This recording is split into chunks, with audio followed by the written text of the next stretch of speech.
दोस्तों स्वागत है आपका इनसाइट नॉलेज की एक और नई वीडियो में। आज की इस वीडियो में हम वर्ल्ड अफेयर से जुड़ी दो बहुत इंटरेस्टिंग अपडेट आपके सामने लेकर आए हैं, जिसमें हमारी पहली अपडेट भारत द्वारा जर्मनी को लगाई गई कड़ी फटकार को लेकर है, जिससे जर्मनी को इस बात का अंदाजा हो जाएगा कि वह किसी भी देश से अलग नहीं है और उन्हें भारत के अंदरूनी मामलों पर बयान देने की कोई जरूरत नहीं। वहीं पर हमारी आज की दूसरी अपडेट मालदीव को लेकर है, जिसके राष्ट्रपति भारतीय सैनिकों को अपने देश से बाहर भेजने के बाद भारत के सामने इस समय गिड़गिड़ा रहे हैं। तो चलिए वीडियो को शुरू करते हैं और इन दोनों ही अपडेट को डिटेल से समझते हैं। दरअसल दोस्तों पिछले दिनों दिल्ली के चीफ मिनिस्टर अरविंद केजरीवाल को अरेस्ट कर लिया गया था। बता दें कि अरविंद केजरीवाल के खिलाफ ये कार्रवाई भारत की इन्फोर्समेंट डायरेक्टरेट ने की, जो देश के अंदर सभी तरह के आर्थिक अपराधों को काबू करने और उनके खिलाफ एक्शन लेने के लिए जिम्मेदार है। अरविंद केजरीवाल के खिलाफ ये कार्रवाई दिल्ली गवर्नमेंट की एक्साइज पॉलिसी से रिलेटेड एक मनी लॉन्ड्रिंग केस में की गई। अब दोस्तों हमने आपको अरविंद केजरीवाल की गिरफ्तारी और भारत में इन्फोर्समेंट डायरेक्टरेट यानी ईडी को लेकर जो कुछ भी बातें बताई, इसमें ऐसा कुछ भी नहीं है जिस पर किसी दूसरे देश की तरफ से कमेंट आए या कोई देश इसका संज्ञान ले। ये आसानी सी बात हमें और आपके समझ में आई, पर जर्मनी ये समझने में नाकाम रहा और इसी वजह से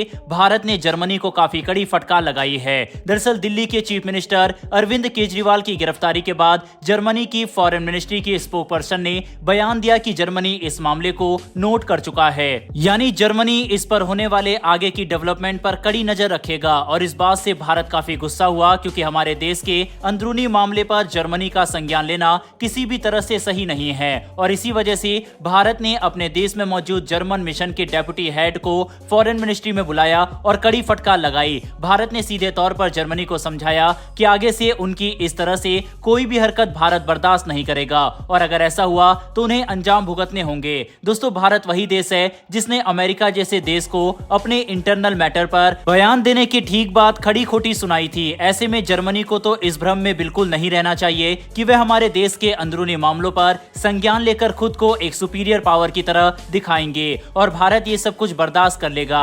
भारत में जो कुछ भी हो रहा है ये सब हमारा अपना मामला है, इसमें जर्मनी या दुनिया के किसी भी देश की तरफ से कोई भी स्टेटमेंट देना बिल्कुल भी सही नहीं होगा। इसीलिए अब इस तरह की घटनाओं को भारत काफी कठोरता से डील कर रहा है। बहरहाल बढ़ते हमारी दूसरी अपडेट की तरफ। यह खबर मालदीव के राष्ट्रपति द्वारा भारत के सामने गिड़गिड़ाने को लेकर है। दोस्तों जब से मोहम्मद माइजू मालदीव की कुर्सी पर बैठे तब से उन्होंने भारत विरोधी काम किया, यहाँ तक कि वह भारत के दौरे पर भी नहीं आए। दोनों देशों के संबंध इतने मजबूत होने के बावजूद उन्होंने अपने लोगों में भारत की छवि ऐसी दिखानी चाहिए जैसे कि हम उनके देश की मदद नहीं बल्कि उन्हें अपना गुलाम बनाना चाहते हैं, जिसको आधार बनाकर उन्होंने मालदीव में मौजूद मात्र 88 भारतीय सैनिकों को बाहर जाने पर मजबूर कर दिया। इतना ही नहीं बल्कि जब भारत ने मालदीव की सरकार के साथ डिप्लोमेसी करते हुए कोई मिडिल ग्राउंड खोजने की कोशिश की जिससे भारतीय सैनिक कम से कम सिविलियन क्लॉथिंग में मालदीव की धरती पर मौजूद रह सके, तब उन्होंने भारत के सामने कोई भी बात ना सुनते हुए हमें साफ साफ कह दिया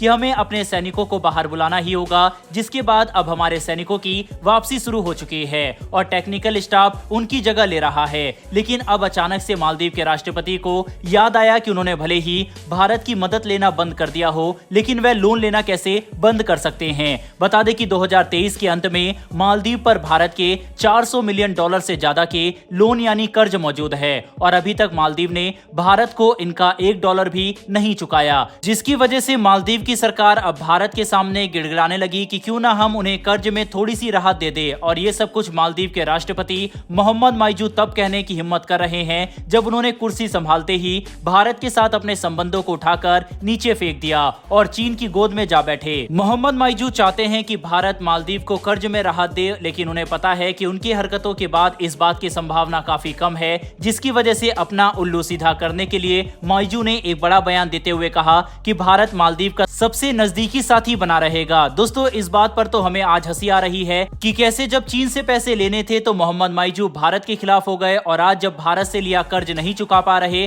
तो उल्टा हमारे सामने गिड़गिड़ाते हुए और हमें अपना सबसे नजदीकी साथी बता रहे हैं। बहरहाल दोस्तों इस वीडियो में इतना ही, लेकिन आपके हिसाब से क्या भारत को मालदीव को राहत देनी चाहिए या फिर नहीं, इस पर अपनी राय कमेंट बॉक्स में लिखकर जरूर बताइएगा। इन्फॉर्मेशन और वीडियो पसंद आई हो तो वीडियो को लाइक करके हमारी आने वाली डेली वर्ल्ड अफेयर से जुड़ी ऐसी वीडियो के लिए चैनल को सब्सक्राइब कर बेल नोटिफिकेशन अवश्य दबा लें। फिर मिलेंगे ऐसी एक नई वीडियो के साथ। धन्यवाद। जय हिंद।